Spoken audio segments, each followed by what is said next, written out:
Oi gente, meu nome é Verte, eu sou idealizadora do projeto Subversiva Poesia e esse vídeo é a segunda parte da ação contemplada pelo edital FAQ Digital.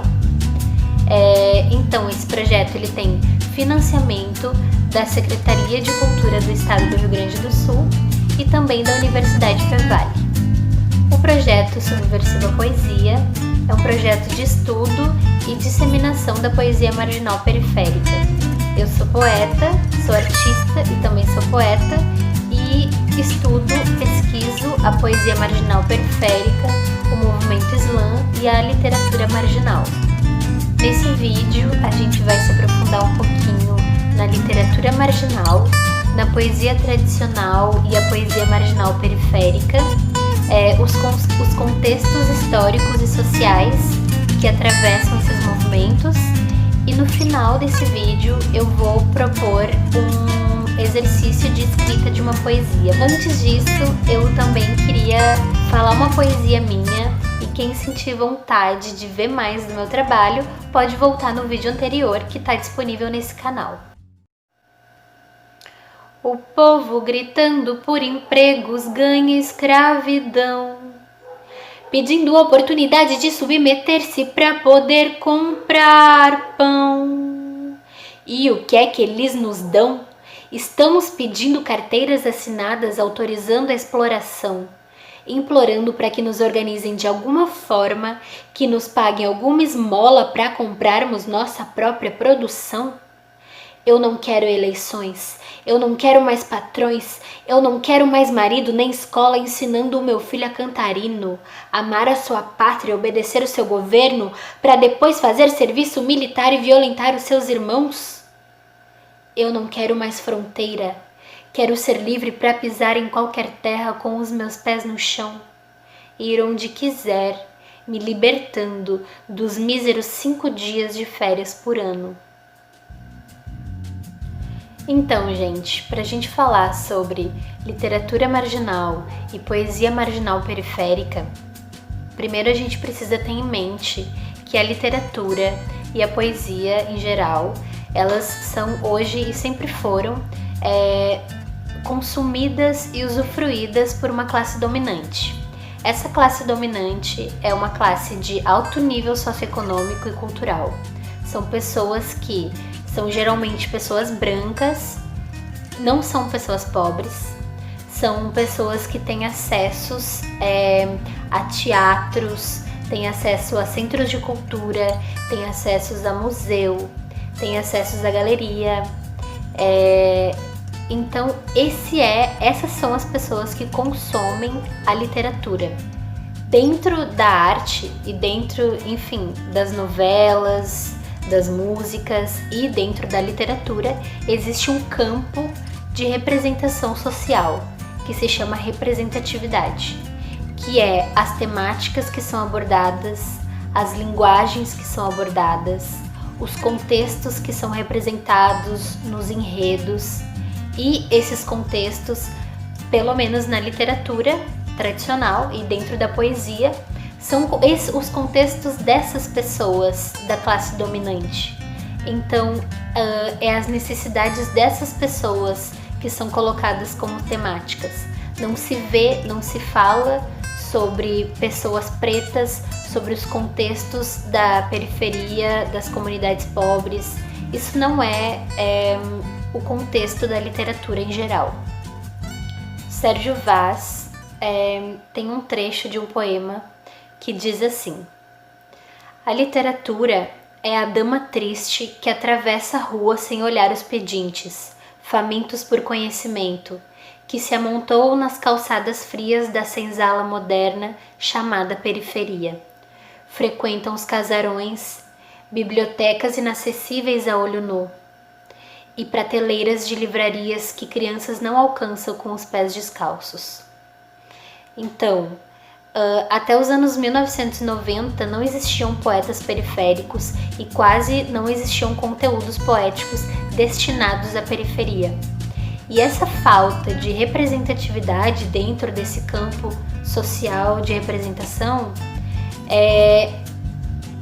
essa falta de representatividade da periferia faz com que as pessoas conscientemente e inconscientemente entendam que a periferia não tem valor ou que dentro da periferia não tem artistas, que essas vidas e esses contextos não importam, não são válidos para a sociedade.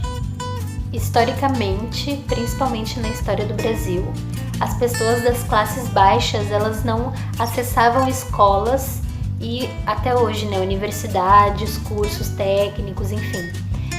Essas classes baixas eram o quê? Trabalhadores braçais, pedreiros, lavadoras, marceneiros. Então o saber, ele era restrito a essas classes dominantes. E é dentro dessas instituições de ensino, das escolas, das universidades, que estão a poesia e a literatura de um modo geral. Ou seja, elas são somente para as pessoas que acessam.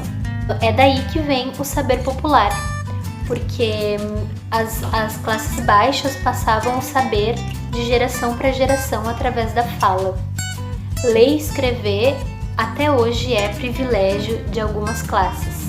Uma pessoa que mora na periferia, que muitas vezes não tem esgoto, não tem água encanada, não tem saneamento básico, está muito longe do centro e dos teatros, das instituições culturais, centros de cultura, museus.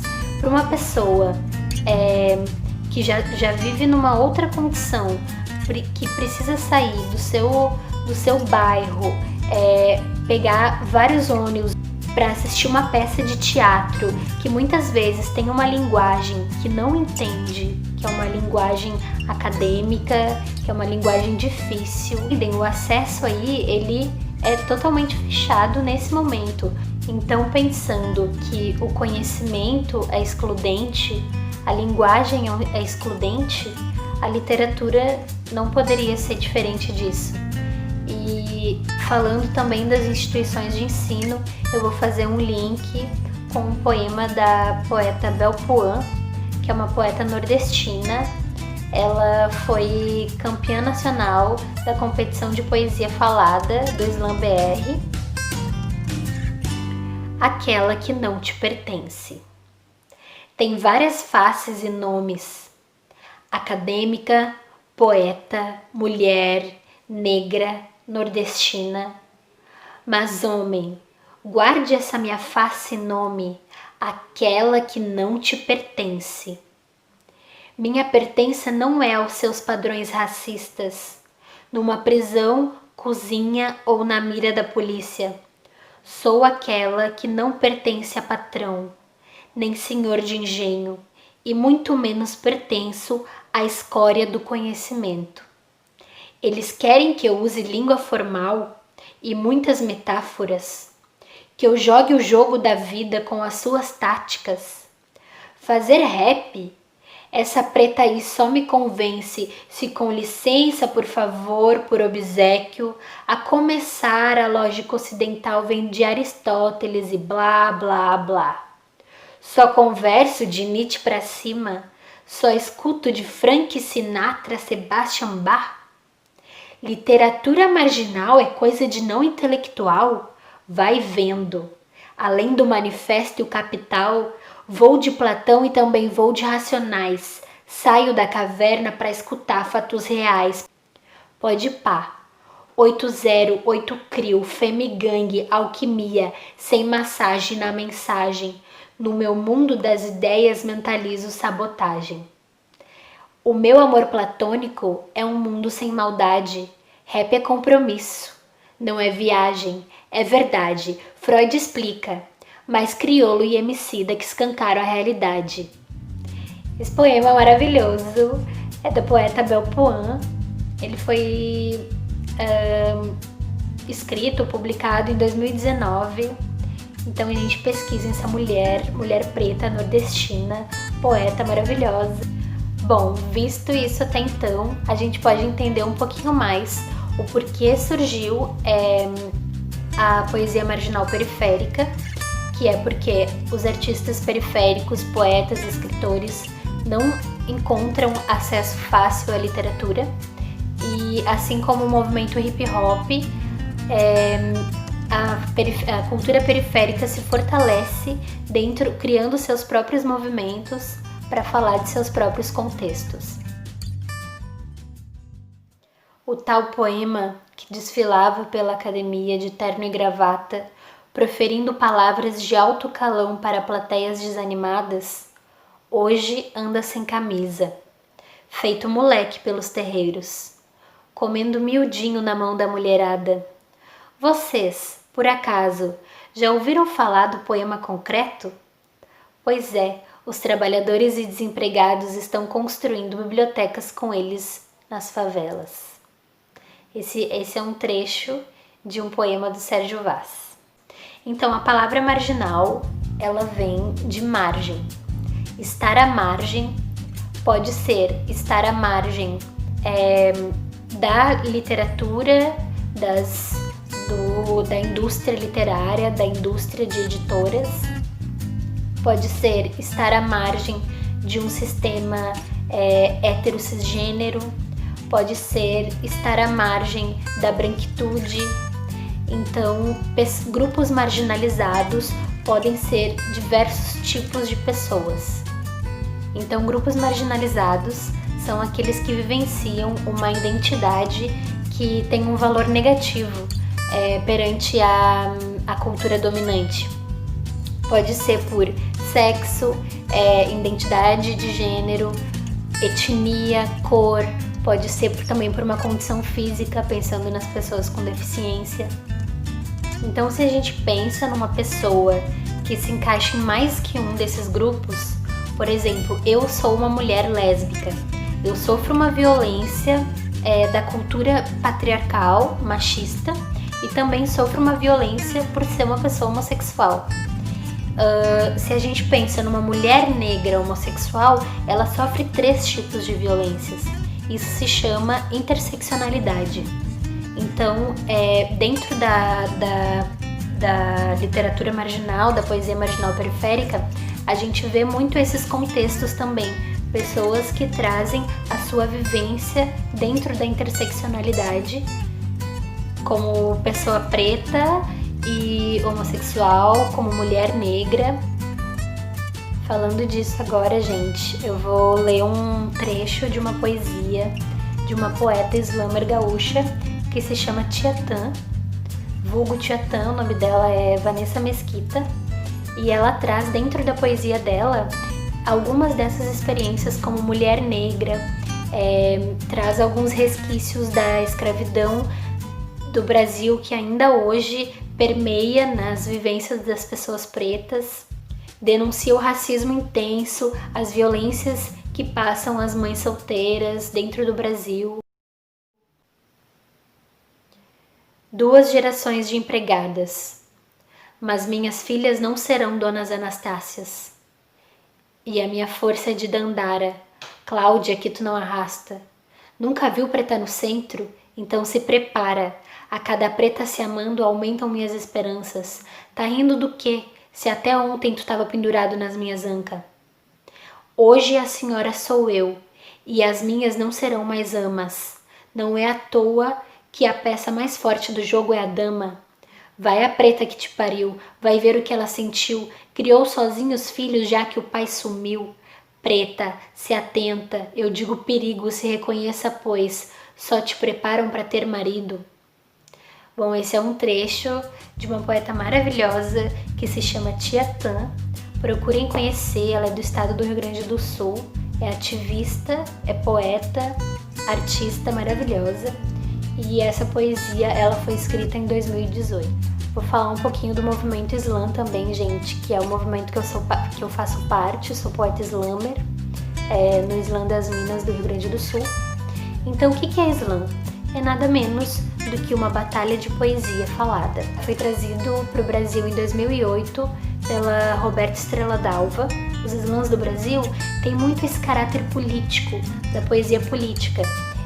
São campeonatos mundiais, né? Acontecem dentro de cada slam, dentro de cada cidade. No final do ano se faz uma final de cada estado, sai 2 poetas, vão para a final nacional em São Paulo que sai dois poetas, vão para a final mundial lá na França.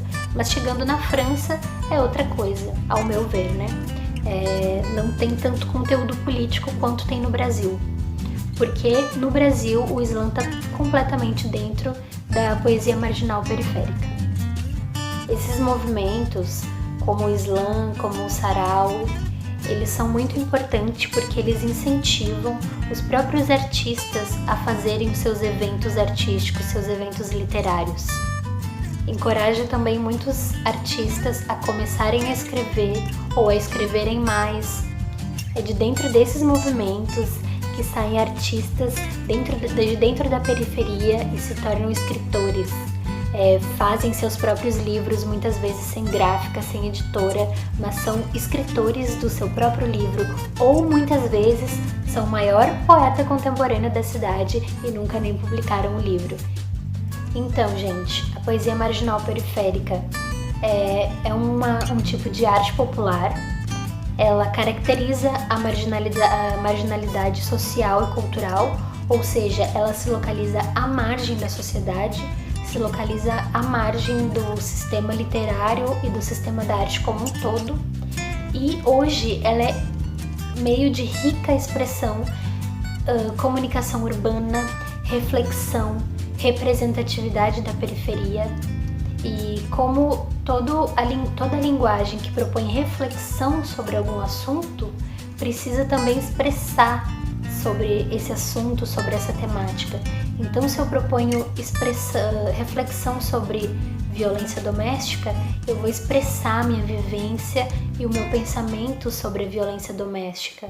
Ou seja, vai acabar sendo político. As temáticas raciais, de gênero, de classe, elas são muito presentes no conteúdo poético marginal. Então, pode-se considerar também que a poesia marginal periférica é um espaço de resistência e um espaço de levante, um espaço de empoderamento desses grupos. Mas além do desabafo, o papel da poesia marginal também é expor fatos acobertados pela imagem social, pelos livros de histórias, tem como papel a denúncia, a problematização de coisas que a gente como sociedade já normalizou e também refletir sobre as mudanças e a potência dessa linguagem e desse movimento. Tem um trecho de uma música do Criolo que ele fala assim: as crianças daqui tão de HK, leva no sarau, salva essa alma aí. Ele tá dizendo o quê? Que as crianças daqui, da favela, elas estão de HK, elas estão de arma de fogo, ao invés de terem brinquedos nas mãos. Mas leva num sarau. A literatura pode salvar essa vida, a literatura pode salvar essa alma.